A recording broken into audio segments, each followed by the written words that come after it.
We're asked to determine the vector algebra A minus 2B plus C. A, B, and C are column vectors, and we have their components. So what we do, we basically substitute. So we're going to replace A with its column vector with components 2, negative 4. Put the minus sign back, put back the 2. Replace B with the vector components. Replace C with the column vector with components negative 5 and 7. So these are column vectors with the components, and we basically replace A, B, and C. We put back the negative 2 and the plus sign.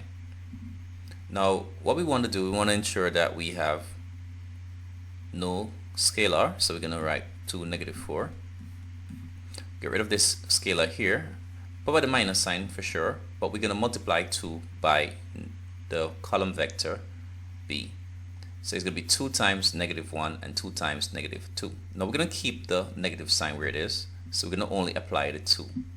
So we're going to be 2 times negative 1, which is negative 2, and 2 times negative 2, which is negative 4.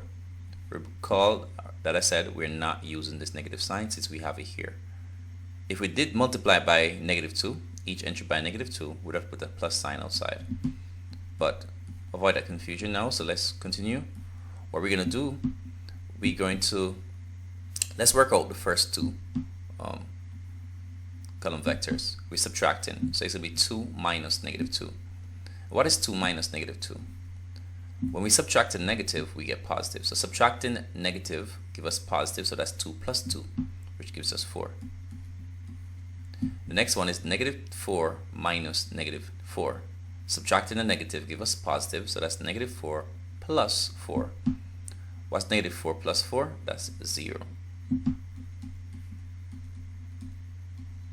Again, you can always use your calculator in this instant. What's 4 plus negative 5? We're adding two numbers with different signs, so we're going to subtract, get 1. And the quantity 5 is bigger than 4 if we ignore the signs, and then we're going to put the negative for the 5. 0 plus 7 is simply 7. If you have trouble with these directed numbers, you can always check out a video on adding and subtracting directed numbers. That's the solution for number 2.